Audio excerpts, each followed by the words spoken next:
Hazrat Urwa has reported from Hazrat Aisha radiallahu anha that the wives of the Prophet sallallahu alaihi wasallam used to go to Manasseh for relieving themselves at night, and that Manasseh is a very vast mound.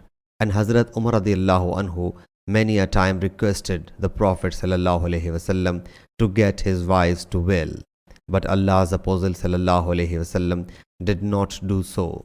So one night a wife of the Prophet sallallahu alaihi wasallam, Hazrat Sauda bint Zainab radiyallahu anha, who was a tall lady, went out at the time of Isha night prayer. Hazrat Umar radiyallahu anhu called her and said, "O Hazrat Sauda, we have recognized you," and by this he meant that the commandment for veil may be revealed. So Allah Jalla Jalaluhu passed the orders for veiling. Sahih Bukhari, Hadith number 146.